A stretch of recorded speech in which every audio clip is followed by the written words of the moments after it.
Bonjour à vous tous, bienvenue sur le plateau de 13h avec vous. Il est pratiquement 13h, bon appétit si vous êtes à table. Nous sommes ensemble comme chaque jour pendant 35 minutes, 35 minutes de direct pour vous informer. Et comme hier, aujourd'hui, comme jeudi et comme vendredi, c'est la dernière semaine de la saison, nous allons revenir sur des moments forts de cette année. Alors aujourd'hui, nous revenons sur les projets professionnels. Mes invités ont toutes, car ce sont des femmes, beaucoup de volonté, de caractère et de courage. Je vous les présente. Marie-Aude Bure, à la tête d'une entreprise de Vérin à Bezanne, Transmatic. Elle a créé son entreprise il y a 7 ans et dans cet univers d'hommes, l'industrie, eh bien, elle a su s'imposer. Je reçois aussi Sophie Jandot, créatrice. Elle a décidé de créer, elle aussi, son atelier, sa boutique il y a 7 ans avec une associée. 6 ans plus tard, elle décide de voler de ses propres ailes. Le bébé est né, la femme sans tête. Elle nous expliquera comment un jour elle a pris une telle décision. Célia Delaby, elle est étudiante, elle a 19 ans et elle nous expliquera comment elle a décroché un job d'été. Alors nous l'avons suivie avec une caméra lors de sa recherche d'emploi et 15 jours après, oui, elle a été embauchée. À 13h20, le flash info de la rédaction, on évoquera le début des soldes demain mercredi dans toute la Champagne-Ardenne, mais à Troyes où les magasins d'usine justement embauchent pour l'occasion. Et puis à 13h25, notre rubrique Changer d'air, nous partirons à Saint-Dizier à l'occasion du musical été. C'est un festival qui débutera donc vendredi prochain, vendredi 29 juin, qui se terminera le 1er juillet. Des concerts gratuits au Parc du Gers à Saint-Dizier au programme Corneille, Matt Pokora, Catherine Ringer, Michael Miro, Ina Madja et Blackstage Rodeo. Et si vous voulez poser des questions justement à mes invités ou nous parler de vos projets professionnels, vous pouvez le faire dès maintenant, c'est simple, par SMS, ACA, suivi de votre question au 5 15 15. Nous répondrons à vos questions tout au long de cette émission. Alors, les projets professionnels, un sujet qui vous intéresse, si je suis sûre, si vous avez l'idée peut-être de créer votre entreprise. Alors, c'est ce qu'a fait il y a 7 ans Marie-Aude Bure. Elle est actuellement à la tête d'une entreprise de Vérin, un poste qui peut se décliner au féminin. En Champagne-Ardenne, seules 3 femmes en activité sur 100 sont chefs d'entreprise. La plupart travaillent dans les services. Moins de 2% d'entre elles sont dans l'industrie. C'est le cas de Marie-Aude Bure. Regardez ce reportage tourné en octobre dernier. Reportage de Lucie Boisard. Tu travailles à combien de pression là pour essayer, pour faire tes tests? Il y a un petit point dur en fait à ce niveau-là. Depuis 7 ans, Marie-Aude Bure a décidé de voler de ses propres ailes. Cette Ardennaise de 50 ans dirige une usine de fabrication de vérins pneumatiques et hydrauliques. Une femme chef d'entreprise aux multiples casquettes. Je suis aussi bien sur la partie technique, commerciale, financière, stratégique.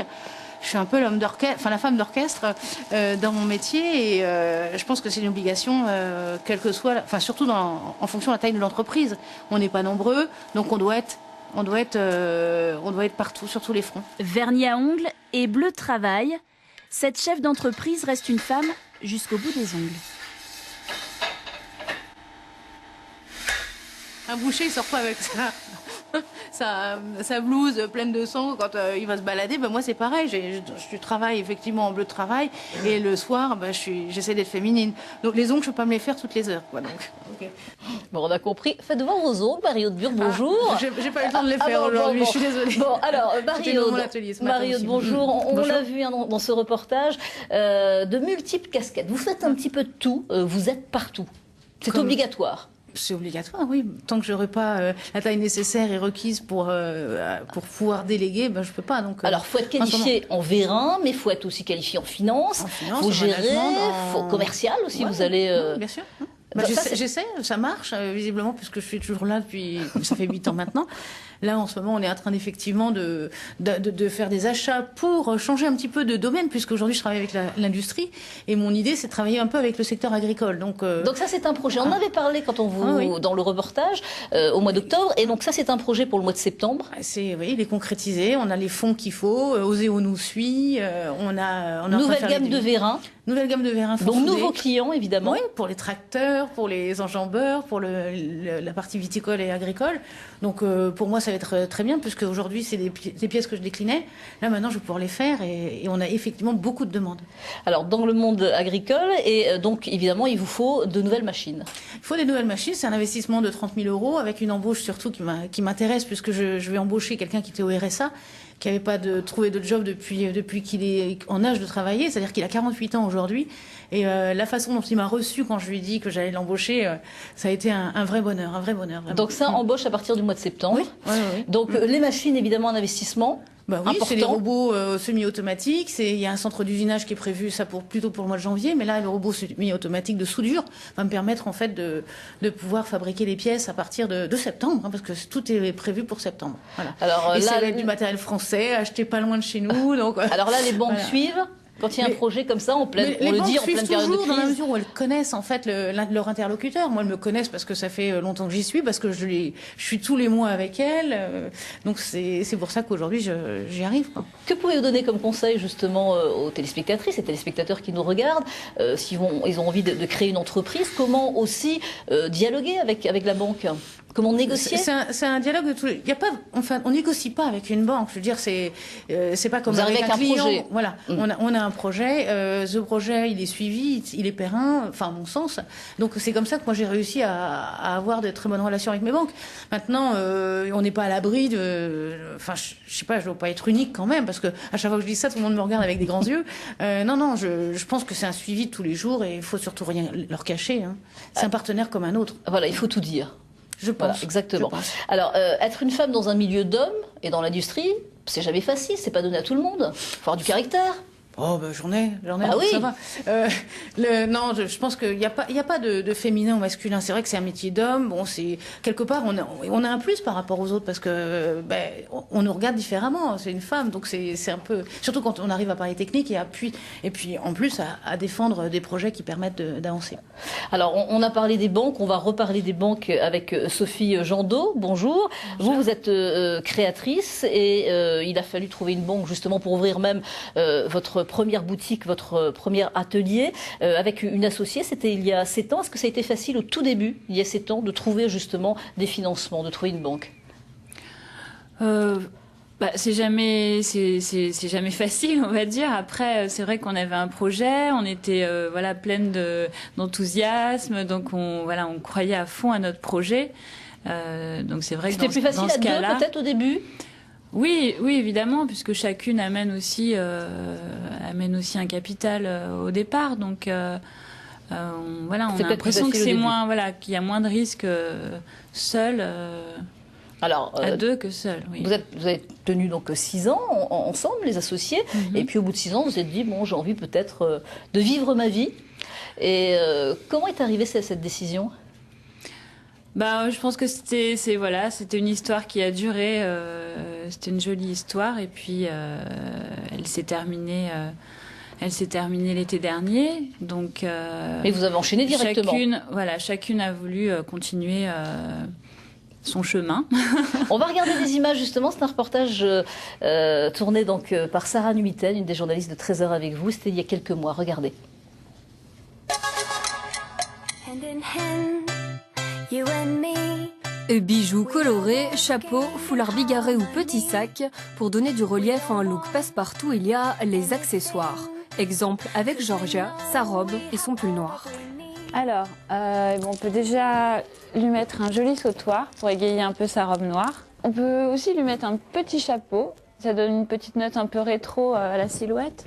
Une écharpe, ça peut être vraiment juste comme ça, des petits clins d'œil un peu ludiques en fait pour moderniser la silhouette. Et puis ça évite aussi d'acheter une grosse pièce, quoi. C'est-à-dire que là, on peut se faire plaisir en achetant plusieurs petits accessoires qu'on va réutiliser et travailler différemment suivant la tenue qu'on va porter.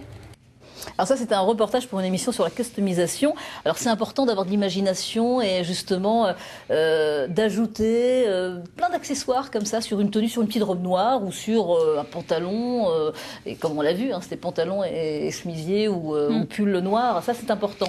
Oui, c'est important. Il faut avoir beaucoup d'imagination aujourd'hui, justement, parce qu'on traverse une période qui est difficile. Donc, les gens n'ont pas forcément des budgets extensibles. Donc, ils veulent se faire plaisir avec des petites choses qu'ils vont pouvoir porter facilement et qui vont s'adapter à plusieurs occasions.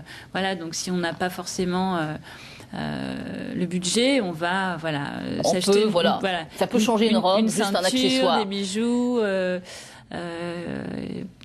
Et puis quand on a le budget, on vient vous voir pour vous demander de créer, par exemple, parce que vous créez sur mesure, donc différentes tenues. Alors on revient sur le parcours. Donc à un moment vous vous êtes dit voilà, je veux m'imposer toute seule. Est-ce que ça a été quand même difficile? Là, il a fallu redémarrer carrément et de retrouver peut-être des financements. Comment ça s'est passé? Là, vous avez été, je crois, vous avez trouvé une marraine. À ce moment-là. Oui, enfin, c'est surtout une amie. Et qui est à côté, qui est justement, c'est pour ça que je vous ai invitées toutes les deux, Marie-Aude. Et ça, c'était par rapport à des rencontres, je crois, à la CCI. Oui, oui, voilà. oui. Pardon. C'est ça. Bah, c'est vrai que quand j'ai redémarré, moi, mon angoisse, c'était un peu de me retrouver seule, isolée, en fait. Je voulais pas me replier sur moi-même, être juste dans ma boutique. Je voulais m'ouvrir aussi un peu à la société rémoise, on va dire, étant donné que je n'étais pas une rémoise native de Reims. Ouais. Et c'est vrai que par le biais de Créo Féminin, à la CCI, du coup, j'ai fait la rencontre de Marie-Aude, qui m'a un peu ouvert les yeux aussi. Donc Créo Féminin, il y a des réunions avec justement des femmes qui créent chacune leurs entreprises. On est beaucoup dans l'échange. Dans l'échange, le partage, et puis aussi, voilà, on se donne aussi quelques tuyaux. Et là, c'est Marie-Aude Bure qui vous a conseillé, qui vous a dit, allez, faut que tu y ailles. Oui. Enfin, c'est vrai qu'elle m'a montré aussi qu'il fallait se créer aussi un réseau, qu'il fallait faire parler de soi, et qu'il fallait pas. Donc ne pas rester bloqué dans son atelier, dans sa boutique, mais sortir de temps en temps à quelques réunions pour discuter. Ce sont des futurs clients. Parler de son activité, parler de son entreprise, aussi des difficultés aussi qu'on peut connaître, et puis c'est beaucoup dans l'échange, et puis bon, Marie-Aude, c'est plus que ça, mais bon. Ouais. Alors Marie-Aude, justement, les conseils, ça va se faire régulièrement, c'est-à-dire que les personnes qui nous regardent, qui ont envie vraiment peut-être de créer, mais qui ont un peu peur, peuvent se déplacer à la CCI. Il y a une campagne effectivement dont on parle, qui est la campagne que l'on va mettre en place au mois de septembre avec la Chambre de commerce, qui est effectivement le marrainage. Alors c'est un mot que j'aime pas trop, parce qu'on n'est pas obligé de féminiser tous les mots, hein. Donc il y a le parrainage, il y a le marrainage, bon d'accord, je veux bien. Ouais. Et c'est vrai j'ai demandé en fait à Sophie si éventuellement je pouvais l'aider au tout début, enfin tout en restant bien sûr à ma place, hein, et c'est-à-dire lui faire rencontrer des banquiers, lui faire rencontrer, et puis lui donner surtout des petits coups de main, parce qu'elle était toute seule dans sa boutique. Et ce qu'il faut savoir, c'est qu'on fait à peu près le même métier. C'est-à-dire que moi, je transforme de l'acier, de l'aluminium en des pièces mécaniques qui vont rendre l'homme fort, et elle rend les femmes belles, parce qu'elle elle change des pièces, enfin du tissu, des cotons, etc. Elle les transforme en vêtements. Donc moi, je trouve qu'on fait à peu près le même métier, et mon idée, c'était effectivement de mettre en réseau des personnes, parce que les femmes s'habillent, les hommes recherchent aussi à rendre leurs femmes belles. Ouais. Donc c'est pour ça que la femme sans tête que représente Sophie aujourd'hui, ça m'a vraiment, enfin j'ai aimé l'aider, et j'aime encore l'aider. Donc ça m'arrive des fois d'aller dans sa boutique pour faire son métier quand elle peut aller faire ses courses. D'accord, vous l'aidez de temps en temps. Oui, et les maris, là, ils en ont pas marre de tout ça, non? Non, ils vous poussent justement? Non, je pense qu'ils sont plutôt ravis. Bon, donc ça va se passer. Les personnes qui ont envie de se renseigner, c'était à partir de septembre à la CCI. Voilà, donc c'est Pauline Maltrais, qui va s'occuper de ça. Moi, pour l'instant, je l'ai lancé. Je vais en reparler au mois de septembre, c'est évident, avec beaucoup plus, avec une campagne de presse. Et puis on verra. Donc les chefs d'entreprise femmes aussi qui ont envie de donner des conseils. Mais celles qui sont un peu plus sûres d'elles aujourd'hui, elles doivent, à mon avis, c'est même pas qu'elles peuvent, c'est qu'elles doivent aider les jeunes créatrices, déjà pour leur mettre un pied à l'étrier, pour les aider, pour les rassurer, puis pour leur dire que la créer au féminin ou même voire au masculin, c'est quelque chose de génial, parce que ça donne un espace de liberté qu'on n'a pas forcément. Bon, alors si vous avez un doute, en tous les cas, vous pouvez prendre beaucoup de renseignements à la CCI. Pas de souci, dans toutes les CCI, de toute façon, de la Champagne-Ardenne. Alors